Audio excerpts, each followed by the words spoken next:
Assalamualaikum warahmatullahi wabarakatuh. Halo teman-teman, kembali lagi sama aku Belva Rosmarcida. Nah, di video kali ini aku mau share tentang perasian lagi. Dan kali ini aku mau kasih kiat-kiat sukses menyusui sampai 2 tahun ataupun lebih.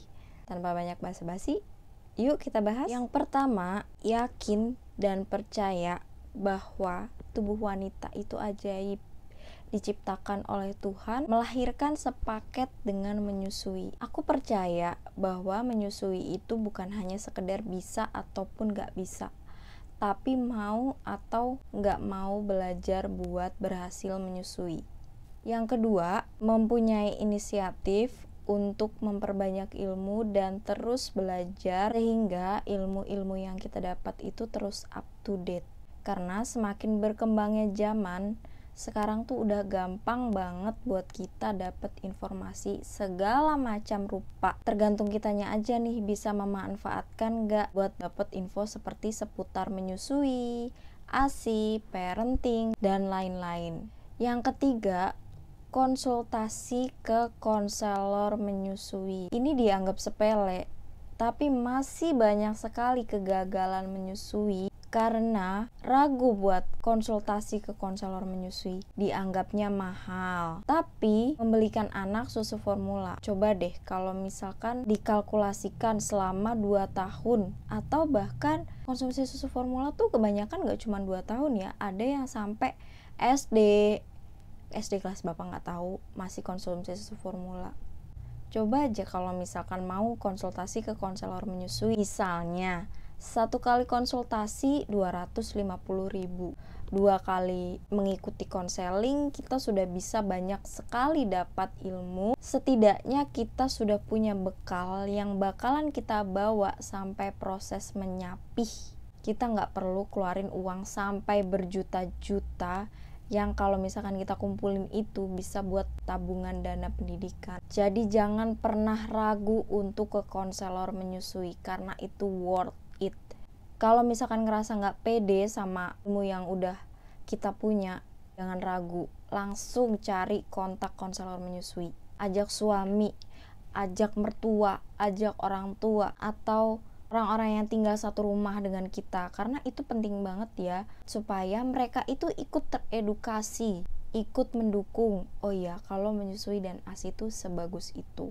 Yang keempat, semenjak hamil, dari bunting nih udah persiapannya apa aja, gak cuman baju bayi, perabotan bayi, atau perintilan-perintilan yang sebenarnya bahkan bisa kita pinjem dari saudara. Ada hal yang lebih penting yang harus kita persiapkan, yaitu ilmu, persiapan mental. Kalau setelah melahirkan kita masih harus menghadapi proses menyusui, yang itu tuh prosesnya gak mudah. Jadi pas hamil udah langsung ikut kelas persiapan menyusui. Yang kelima, kalau misalkan tinggal satu rumah bukan hanya dengan suami, bisa didiskusikan bahwa akan memberikan ASI sampai 2 tahun atau lebih. Karena yang ditakutkan kalau misalkan kita nggak diskusi, waktu di tengah jalan kita sedang menyusui, ada yang nyuruh ngasih susu selain ASI lah, atau membicarakan hal-hal negatif tentang ASI dan menyusui yang ternyata tidak benar, yang membuat kita tidak percaya diri, sehingga membuat mood kita tuh harusnya tadinya bagus jadi uring-uringan, gak percaya sama diri sendiri. Kita gak percaya sama ASI itu sama aja kita gak percaya sama Tuhan, karena Tuhan yang kasih kita ASI melalui seorang ibu. Betul apa betul?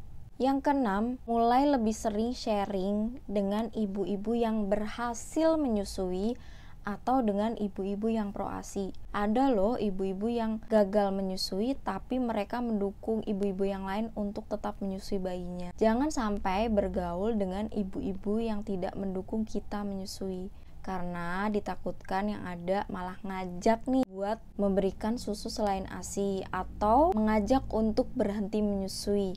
Ya kata-katanya sih nggak mengajak, tapi secara tidak langsung itu membuat kita itu ragu untuk menyusui. Yang ketujuh, kalau misalkan ibu bekerja, mulailah belajar untuk memberikan ASI perah tanpa media DOT.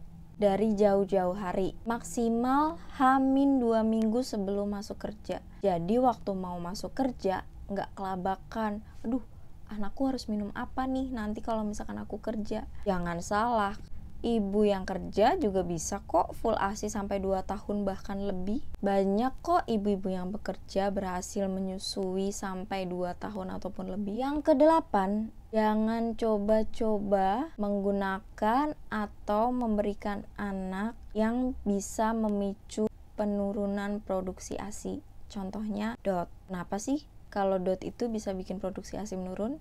Kalian bisa tonton video aku yang bingung puting. Itu di situ ada penjelasannya. Dan juga pemberian susu formula tanpa indikasi medis. Kok bisa susu formula bikin ASI menurun? Misalnya, ibu A memberi anaknya susu formula jam 1 siang. Nah, biasanya jam 2 siang itu jatahnya ia DBF atau menyusui secara langsung. Tapi karena masih kenyang oleh susu formula ini, ya ke skip tuh jam menyusuinya. Otomatis yang harusnya payudara itu dapat rangsangan untuk memproduksi ASI, di situ tidak mendapatkan rangsangan. Ya udah, ya dia nggak memproduksi ASI. Otomatis yang harusnya tadinya biasa jam 2 memproduksi ASI, jadi nggak produksi ASI tuh karena nggak ada sinyal-sinyal dari hisapan si bayi. Yang kesembilan, belajar untuk mengelola emosi ketika menyusui. Ini penting sekali buat ibu menyusui, karena ibu menyusui itu nggak boleh stres berlebihan, karena bisa mempengaruhi kelancaran ASI. Makanya kalau misalkan kita lagi menyusui, kita harus mengelola mood. Boleh sedih, tapi jangan berlebihan. Jangan sampai jadi beban pikiran. Siapa sih yang nggak punya masalah? Semua orang pasti punya masalah kan? Tapi di sini kita harus mengutamakan bahwa kita juga butuh kebahagiaan, kita juga butuh kewarasan untuk menyusui anak kita. Kalau misalkan kita lagi ngerasa sedih, kita ingat aja, oh iya aku lagi nyusuin, aku nggak boleh sedih biar ASIku lancar. Dan kalau misalkan masih sedih lagi, coba deh lihat wajah anak. Menyusui itu nggak bisa diganti lain hari, nggak bisa diganti bulan, nggak bisa diganti dengan susu semahal apapun. Jangan sampai nanti kita menyesal. Kalau perlu, kita bisa mempersiapkan dengan konsultasi ke psikolog. Sedia payung sebelum hujan lebih bagus kan? Lebih baik mencegah daripada mengobati kan? Yang ke-10, ketika kita merasa sangat-sangat tidak bisa mengendalikan emosi kita atau merasa sedih banget, merasa marah banget, dan itu berlanjut hingga mungkin mingguan atau bahkan bulanan gak selesai-selesai emosinya, jangan ragu buat konsultasi ke psikolog. Karena konsultasi ke orang yang lebih pakar, yang lebih mengerti, itu bisa membantu kita. Jangan pikir orang yang ke psikiater atau ke psikolog itu udah pasti gila, enggak. Tapi justru kita lebih sadar dengan kesehatan mental kita sendiri. Karena jadi seorang ibu, jadi ibu menyusui itu gak mudah banget. Yang ke-11, terakhir nih ya. Ketika kita menghadapi kendala menyusui, ketika kita merasa ada yang mengganjal soal ASI atau menyusui, cari konselor menyusui. Konsultasikan. Ya kalau misalkan ngerasa sulit konsultasi ke konselor menyusui, cari dokter spesialis anak yang pro ASI, yang tidak bekerja sama dengan produsen susu formula manapun, supaya kendala menyusui kita, kendala mengasihi kita bisa teratasi.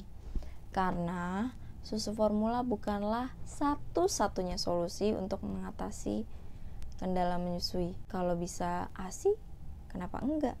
Ya kan? Betul apa betul? Sekian tips-tips dari aku, kiat-kiat dari aku untuk sukses menyusui. Mohon maaf kalau misalkan ada kekurangan, dan mohon maaf kalau misalkan ada kata-kata aku yang menyinggung ibu-ibu sekalian, karena aku cuma manusia biasa dan aku pengen kita semua berhasil menyusui. Aku juga sekarang lagi menyusui dan anak aku usianya 1 tahun 6 bulan.